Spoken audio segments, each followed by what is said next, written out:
Hello everyone. Today we shall discuss about quaternary and quinary activities. The second and the third type of service sector. The first one being the tertiary activities. Now let us find the meaning of quaternary activity. Read this line. Service sector that is knowledge oriented. So it implies that quaternary activities refer to the service sector that is knowledge oriented.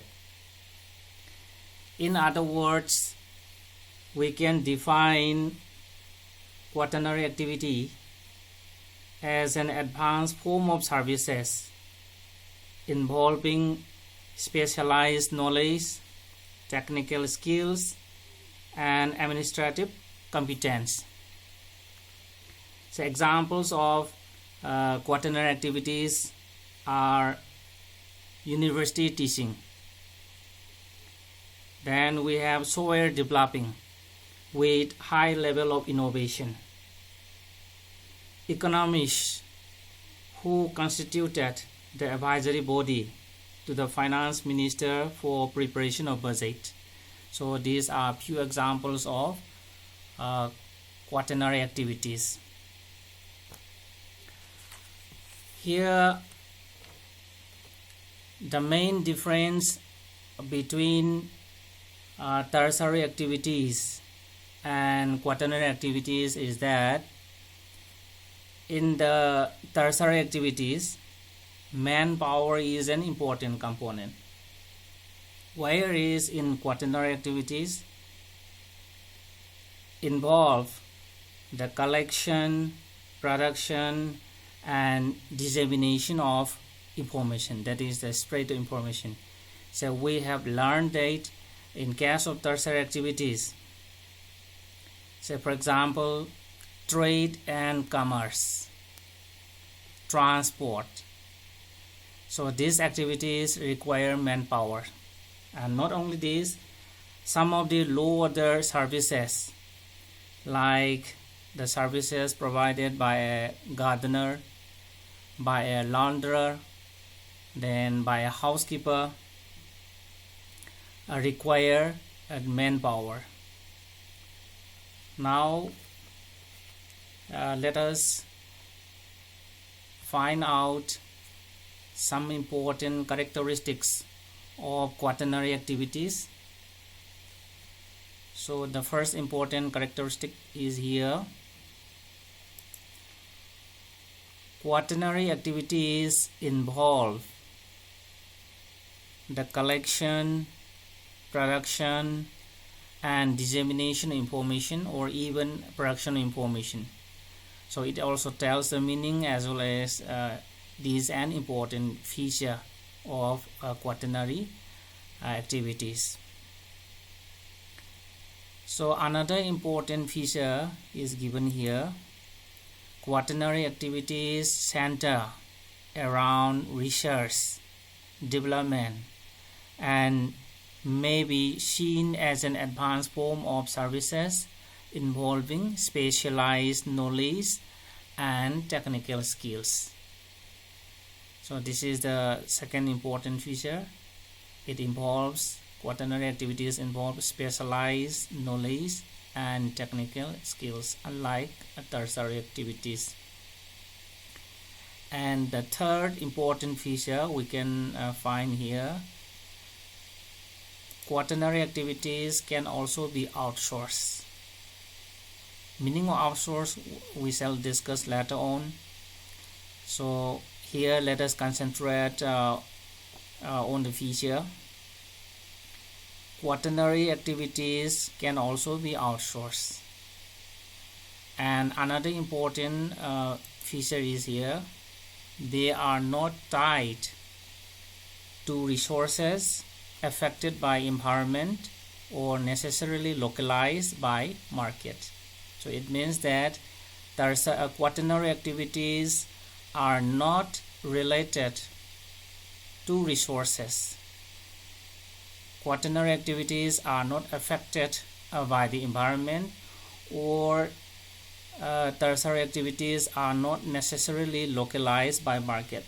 It means that tertiary activities are not confined or restricted to a particular location. So these are the important characteristic features of quaternary activities.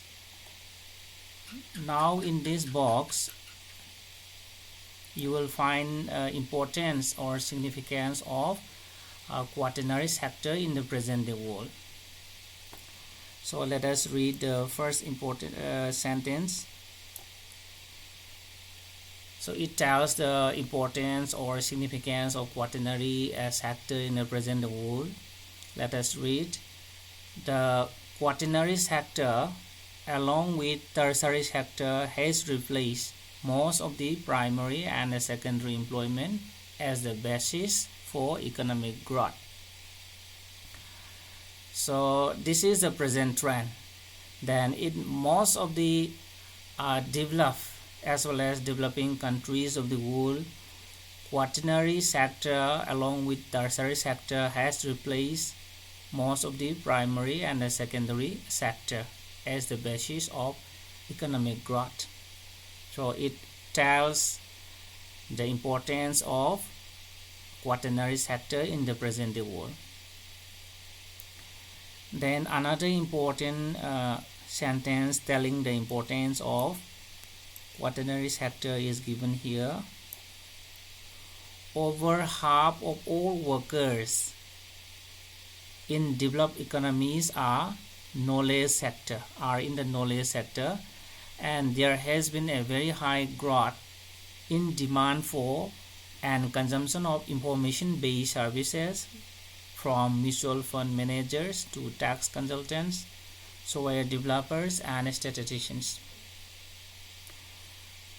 So over 50% of all the workers in the developed countries are in the knowledge sector, that is specialized knowledge and a technical skill sector, and there has been a very high growth in the demand of these knowledge based skills, and the consumption of these information based services has also been increasing in most of the developed countries of the world.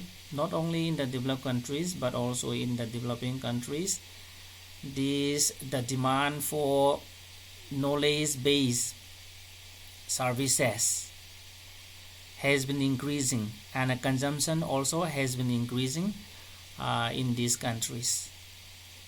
So it tells the importance or the significance of quaternary sector. And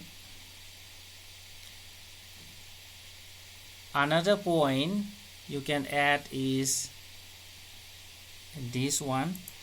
So this one we already pointed out as an important characteristic feature. We also can add it as an important statement telling the significance of quaternary sector, that quaternary activities can also be outsourced.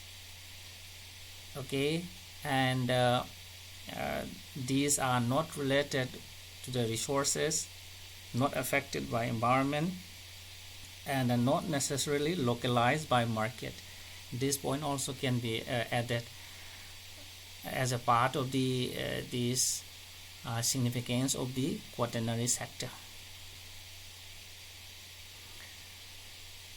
Now let us proceed.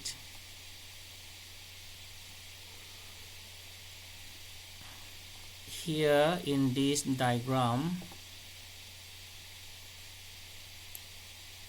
here it tells the different levels of economic activities, the hierarchy of economic activities. At the bottom we have primary activity, then we have secondary, then we have tertiary, quaternary, and at the top we have quinary activities. So it tells the different levels of economic activities. Now let us discuss another economic activity, that is quinary activity. So the meaning of quinary activity is given here. Quinary activities are services that focus on the creation, rearrangement, and interpretation of new and existing ideas, data interpretation, and the use and evaluation of new technologies. Again, let us read. Quinary activities are the services that focus on the creation, rearrangement, and interpretation of new and existing ideas, data interpretation, and use and evaluation of new technologies. Here, interpretation of new and existing ideas. Here, say, so many new scientific theories and mathematical theories and laws are there, and which has been postulated by these different scholars and scientists since the time immemorial, and still we can re-examine and we can interpret those existing scientific laws or theories, and we can check whether those scientific laws and theories are true or false. And this is such type of activity is also coming under the quinary activities. Now let us try to find out important features of quinary activities. So the first important feature is given here.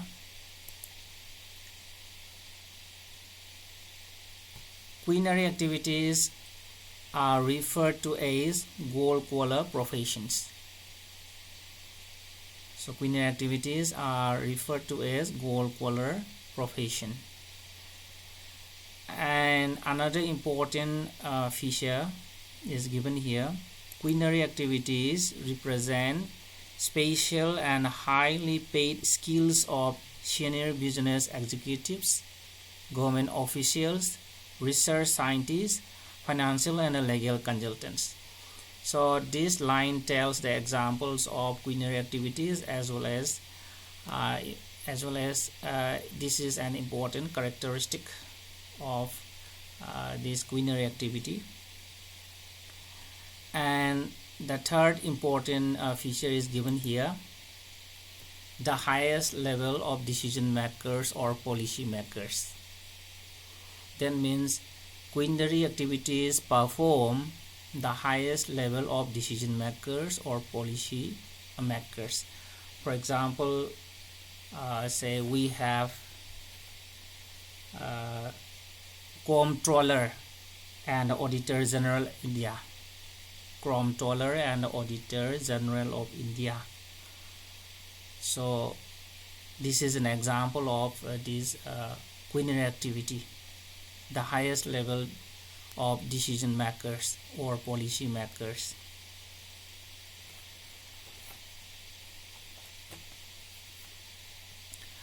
Now let us learn about this term outsourcing, which we have been coming across frequently. So what does it mean? What do you mean by this outsourcing? Let us read. Outsourcing or contracting out is giving work to an outside agency to improve efficiency and to reduce costs. Again, let us read. outsourcing or contracting out is giving work to an outside agency to improve efficiency, to improve accuracy, and to reduce costs. So we have some examples of these outsourcing business activities that are outsourced include say information technology, IT, then human resources, customer support and call center services, and at times also these manufacturing and engineering activities are also included under the term this outsourcing, that is the business activities that are outsourced. So one more important term which is related with outsourcing is offshoring. What does it mean? What is the meaning of offshoring? So when outsourcing involves transferring work to overseas location, it is described by the term offshoring. So when outsourcing involves transferring work to overseas location, it is described by the term offshoring. So here offshoring means moving of some of a company's processes or services overseas. In other words, we can say when a company sends in-house jobs to be performed in another country, it is known as offshoring. So for example, a United States based company allows to produce their goods in Mexico or China. So that is the process of this offshoring. And these both offshoring and outsourcing ultimately save companies money, but they reduce costs in different ways. Then what is the main difference between outsourcing and offshoring? So here outsourcing occurs when a company contracts a specific process out to a third party, finding someone who specializes in whatever needs to be done. And for the offshoring happens when business send in-house jobs overseas. So this is the main difference between the outsourcing and offshoring. And here a very important statement is given here.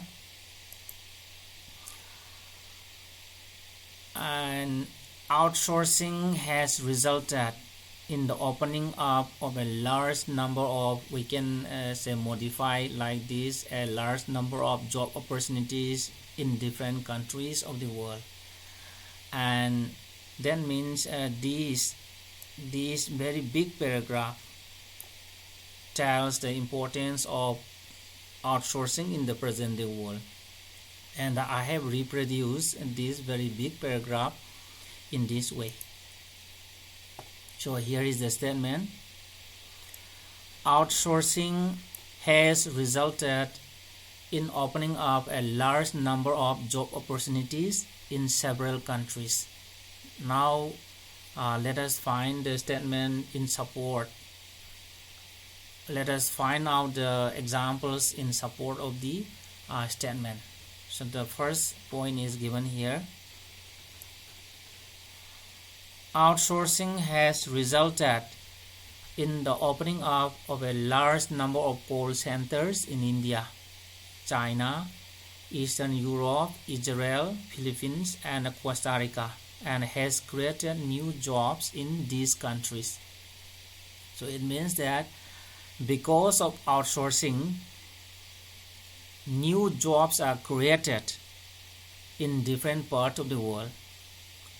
Say for example, Western European countries and American countries may outsource IT related projects to developing countries of Asia and Africa, and in this way new jobs are created in these developing countries of Asia and Africa. So another example or the point in support of this statement is given here. Outsourcing has created new jobs to those countries where cheap and skilled workers are available. For example, in Asian, East European and African countries, IT skilled staff with good English language skills are available at lower wages than those in developed countries. And thus a company in Hyderabad or Manila does work on a project based on GIS, Geographic Information System techniques, for a country like USA or Japan. So it means that this outsourcing, okay, if we do outsourcing in the same country, for example, an American country, say an American company does outsourcing in the same country, so that may be a very costly project. However, if those American countries or Western European countries outsource their companies project to these East European countries or African countries or Asian countries, then they will find these at a cheaper rate. They can outsource their project at a cheaper rate, because here in these countries, in the Asian, East European and African countries, we have so many IT skilled staff with good English language skills, and at the lower rate, okay, we can pay these IT skilled staff at the lower wages, and hence the companies of the Western European and African countries are also benefited on the one hand, and these youth, these IT skilled workers, IT staff in Asian and these East European and African countries are also benefited, because they are also getting job opportunities because of this outsourcing process. And next we have another point: knowledge process outsourcing, KPO, enables companies to create additional business opportunities through research and development activities. So this is another point in support of the statement: outsourcing has resulted in opening up a large number of job opportunities in several countries. Okay, again, this KPO also enables companies to create additional business opportunities through research and development activities in different parts of the world. Now let us learn more about this KPO.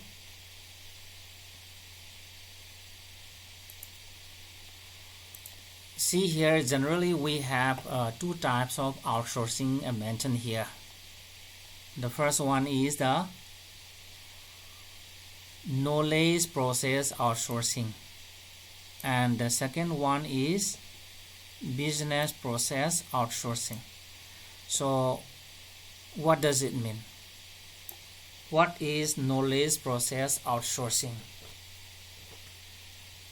So knowledge process outsourcing, KPO, is the outsourcing of core information related business activities. KPO involves outsourcing work to individuals that typically have advanced degrees and expertise in a specialized area. It means that KPO involves more specialized analytical and knowledge-based work. KPO, knowledge process outsourcing, involves more specialized analytical and knowledge-based work. And we have some examples of KPO given here. These examples of KPO include research and development, as mentioned earlier, R&D activities, e-learning activities, then business research, intellectual property research, IP research, then legal profession, and the banking sector. So these are the important activities which are outsourced. And another important outsourcing is given here, business process outsourcing, that is a BPO. So what does it mean? So BPO, that is business process outsourcing, is the practice of hiring another company to perform a process that your own business needs to operate. In other words, you were using a third party to handle non-primary business activities for your company. Non-primary business activities here means these non-important business activities. And these important BPOs include accounts payable, customer and or these call center relations, then document management, human resources, payroll, social media marketing. So these are examples of these business process outsourcing, or these important activities related with the business process outsourcing. Now let us go in detail about the example of this BPO. Say, for example, a payroll. So payroll means the salaries of employees is one task that is routinely handled with BPO. So instead of paying to staff and operate an entire payroll department, you can choose to outsource to a company that specializes in managing payroll. Suppose, for example, your company specializes in making children's toys. Instead of taking time away from your core business process to manage payroll in-house, you could outsource payroll responsibilities to another company. So by outsourcing, you can save money, then resources, and valuable production time. So your company gets to focus on your specialty, that is making toys, and while taking the advantage of this outsourcing company's specialty, that is streamlining core business process for other companies. So this is an example of this business process outsourcing in action.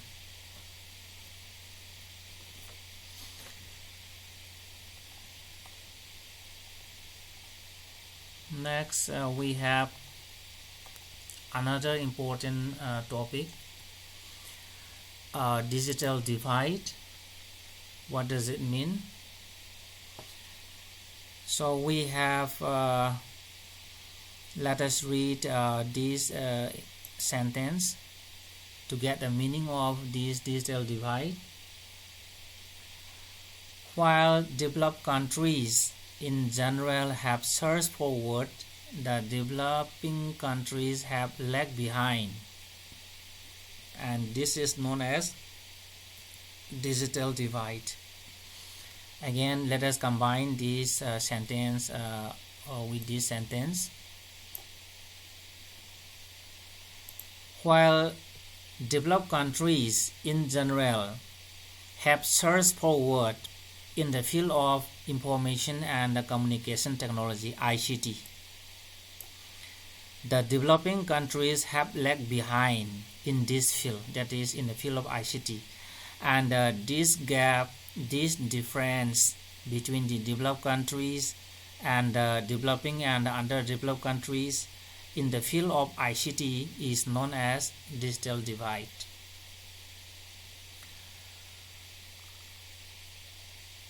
See here we have some examples also, and the same this digital divide can be existed within the countries also. Say for example, in a large country like India or Russia, it is inevitable that certain areas like metropolitan centers possesses very better connectivity and access to digital world versus peripheral areas. Then means say big cities, big metropolitan cities of India, for example Delhi, Mumbai, Kolkata. These cities have better connectivity with the digital world. Their internet connection is very fast, whereas we have rural areas where there is no connectivity with the internet, there is no connectivity with the digital world, and this gap between the big cities and the rural areas in India in the field of this ICT, in the field of digital world, is known as this digital divide. In short, we can define this digital divide as follows. So digital divide is a term that refers to the gap between demographics, that is people, and regions, places that have access to the modern information and communication technology, and those that do not or have restricted access. So this is the meaning of this digital divide here in our place also. So here Churchandpur town has better connectivity with the digital world, while villages in the inner part of the district have no or at least less connectivity with the digital world. So we have got a difference between the Churchandpur town and the inner part of the district, and this gap, this difference between the Churchandpur town and the inner part of the district in the field of this digital world is known as a digital divide. And now let us do this activity. So here we have to fill up this table. On the left side, on the left column, we have color of the color, and on the right side we have to fill up the nature of the work. We have to mention the nature of the work. So we have different colors. We have red color worker, then gold color, then white color, then gray color, then blue color, and pink color. Now let us see. So here, so the first one is red color. So red color generally it refers to primary activity. Then we have gold color. Gold color already mentioned in the book, that is related with the quinary activity. Then we have the third one, white collar worker, so refers to tertiary, activities or services. Then fourth one is the gray collar worker. So gray collar workers are related with IT workers, information technology workers, or this skill technician, skill technician.